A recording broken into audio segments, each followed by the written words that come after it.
Antara zikir yang besar yang diajarkan oleh Rasulullah, Allahumma inna amsayna nushhiduk wa nushhidu hamalata arsyik wa malaikataka wa jami'a khalqika annaka antallah la ilaha illa anta wahdaka la syarika lak wa anna muhammadan abduka wa rasuluk.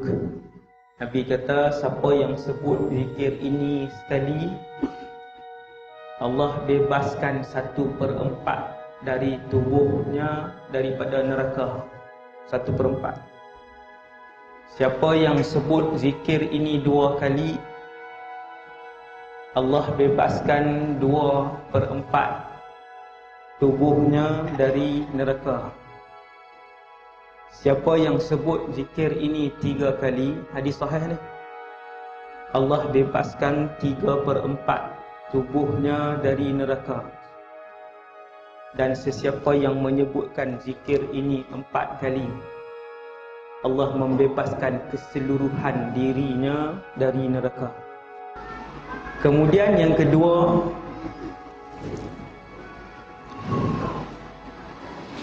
Nabi SAW satu hari Nabi pegang Muaz ibn Jabal, pegang tangan Sayyidina Muaz radhiyallahu anhu. Kemudian Nabi sebut, ya Muaz, inni uhibbuk. Wahai Muaz, aku sayang kamu. Lepas Nabi wafat, orang berjumpa dengan Muaz bin Jabal ni, orang akan sebut, ya Muaz, inni uhibbuk. Wahai Muaz, aku menyayangi kamu. Orang sebut perkataan ni sebab Rasulullah sebut kepada Sayyidina Muaz, maka dia menjadi sunnah. Dan Sayyidina Muaz bin Jabal dah tak ada. Cuma ulama keluarkan satu pengajaran daripada hadis ni. Salah satu pengajaran daripada hadis ni, sesiapa saja yang kamu cintai dia kerana Allah, bila kamu suka satu orang kerana Allah, sebab dia selalu memperingatkan kamu kepada Allah, sebab dia selalu membawa kamu kepada jalan Allah, sebab dia selalu berikan semangat kepada kamu untuk melakukan ketaatan kepada Allah, maka kamu sayang dia. Sebut kepada dia, wahai fulan, inni uhibbuka, aku menyayangi kamu. Dapat pahala. Perkataan aku menyayangi kamu ni yang keluar daripada mulut Rasulullah ni tidak diungkapkan oleh Nabi kepada semua sahabat. Tak semua sahabat dapat. Sahabat-sahabat tertentu saja yang dapat, antaranya Muaz ibn Jabal. Bila Nabi pegang tangan Sayyidina Muaz, kemudian Nabi sebut, wahai Muaz, aku sayang kamu. Kemudian Nabi ajar satu zikir selepas tu. Dalam hadis yang sama, selepas Nabi sebut, wahai Muaz, aku menyayangi kamu. Wahai Muaz, kata Rasulullah, la tada'anna dubura kulli salatin, jangan sekali-kali kamu tinggal tiap-tiap kali selepas solat. Tuan-tuan tengok doa apa yang Nabi ajar Sayyidina Muaz ni tiap-tiap kali lepas solat. Allahumma a'inni ala zikrika wa syukrika wa husni ibadatik. Buat tak dah? Tak buat. Rupa-rupanya zikir itu adalah wasiat Rasulullah sallallahu alaihi wasallam. Sambil Nabi pegang tangan Sayyidina Muaz, Nabi berwasiat, wahai Muaz, jangan sekali-kali tinggalkan doa ini. Zikir tu dia doa tu yang bermaksud, ya Allah, bantulah aku untuk sentiasa mengingatimu. Ya Allah, bantulah aku untuk sentiasa bersyukur kepadamu. Ya Allah, bantulah aku untuk memperelokkan ibadahku kepadamu. 3 ni kunci dia. Apabila satu orang Muslim dapat 3 benda ni, maka bahagialah dunia dan akhirat dia selama-lamanya.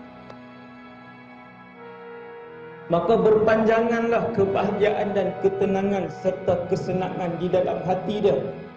apabila seseorang umat Nabi Muhammad dikurniakan 3 benda yang diminta oleh Rasulullah sallallahu alaihi wasallam setiap kali Nabi usai salat, dan pesanan ini bukan hanya dikhususkan kepada Mu'adz ibn Jabal radhiyallahu anhu, bahkan pesanan ini untuk semua kita umat Nabi Muhammad sallallahu alaihi wasallam. Tuan-tuan perasan ataupun tidak, kita kalau bagi kertas malam ni suruh sebut berapa banyak ibadat benda sunnah yang kita tahu dalam Islam dan kita ambil daripada Nabi, yang kita belajar daripada Rasulullah, semua yang ada dalam surau ini, termasuk saya, kita semua boleh senarai berpuluh-puluh benda sunnah. Tapi masalah yang paling utama nombor 1 ialah kita tak buat sunnah yang diajarkan itu. Kita tak buat sunnah yang kita tahu itu sunnah Nabi yang boleh membuatkan kita masuk syurga. Betul tak? Betul. Duha Nabi tinggal tak duha? Nabi tak pernah tinggal solat duha, kecuali sekali ataupun 2 kali dalam sepanjang umur hidup baginda. Semua orang dalam surau ni tahu duha itu sunnah Rasulullah. Nabi buat 8 rakaat sehari. Ada qaul 10 rakaat sehari. Kita buat tak duha? Tak buat. Kenapa? Antara sunnah Rasulullah yang tiap-tiap hari Nabi buat ialah Nabi bersedekah tiap-tiap hari. Kita sedekah tak tiap-tiap hari? Tak. Kenapa? Antara sunnah yang malam ni kita belajar, malam ini kita belajar, ialah Nabi mengajarkan apabila kita selesai semayang, bagi salam kanan, bagi salam kiri, ialah kita sebut Allahumma inni ala zikrika wa syukrika wa husni ibadatik. Adakah kita nak buat? Wallahu a'lam. Apa benda yang menghalang kita buat semua amal ibadat yang kita tahu ini, tuan-tuan yang dirahmati Allah? Apa yang menghalang untuk kita yang tahu seorang lelaki sangat baik dan sangat tinggi pahala apabila dia boleh semayang berjamaah 5 waktu di masjid ataupun di surau? Besar ganjaran dia, besar pahala dia, sehingga kan pada zaman Rasulullah sallallahu alaihi wasallam, kata Rasulullah, aku seolah-olah nak arahkan sahabat-sahabat aku pergi bakar rumah yang mana ahli rumah itu tidak datang solat berjamaah di masjid ini, Masjid Nabawi waktu itu. Tapi apa yang menghalang untuk kita buat?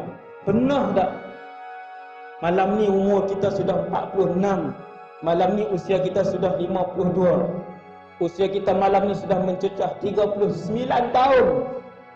Pernah tak kita duduk satu ketika, kita ambil masa satu ketika, kita duduk sebentar, ya Allah, kenapa puluhan sunnah, puluhan ibadah yang kami tahu, tapi kami tak boleh buat ibadah tersebut, sunnah tersebut?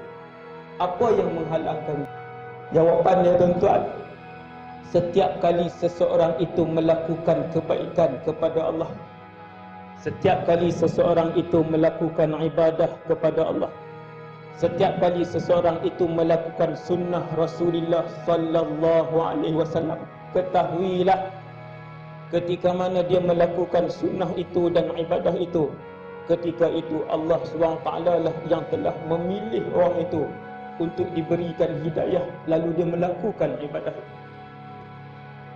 Sebab dia dapat hidayah Allah, sebab tu dia melakukan ibadah itu. Siapa yang menggerakkan bibir dan hati kita setiap kali kita bangun untuk kita ucapkan alhamdulillahillazi ahyana ba'dama amatana wa ilaihin nusyur? Siapa? Allah. Kita kalau nak ingat, kita tak larat ingat. Dengan anak kita, dengan pekerjaan kita, dengan isteri kita, dengan baju sekolah anak, dengan sarapan anak, sakit, dengan duit, bawa anak hantar ke sekolah, dengan kerja di pejabat, banyak benda. Tetapi siapakah yang menggerakkan anggota badan kita? Siapakah yang menjentik hati kita untuk dia dan hati itu ingat untuk melakukan sesuatu dengan nama Allah? Siapakah yang menggerakkan anggota badan kita dan menjentik hati kita untuk kita ingat melakukan sunnah Rasulullah sallallahu alaihi wasallam? Untuk anggota badan kita ringan untuk melakukan ibadah kepada Allah? Jawapannya Allah, dan hanya Allah yang berhak untuk memilih siapa diberikan hidayah, lalu orang itu melakukan ibadah kepada Allah, membanyakkan amalan sunnah, membanyakkan kebaikan kepada Allah, dengan sebab tu kena mohon dengan Allah, Allahumma a'inni ala zikrika. Ya Allah, apa maksud a'inni? Bantulah aku ya Allah untuk sentiasa mengingatimu. Wa syukrika, bantulah aku ya Allah. Siapa yang nak bantu kita? Allah. Untuk sentiasa mensyukurimu. Aina ala dzikrika wa syukrika wa husni ibadatik. Ya Allah, bantulah aku untuk sentiasa memperbaiki ibadahku kepadamu ya Allah. Bila Allah bantu, bila Allah sentiasa bagi hidayah, apabila Allah sentiasa memandang kita, apabila Allah sentiasa memilih kita untuk melakukan kebaikan, tuan yang dirahmati Allah, 24 jam kita ingat Allah.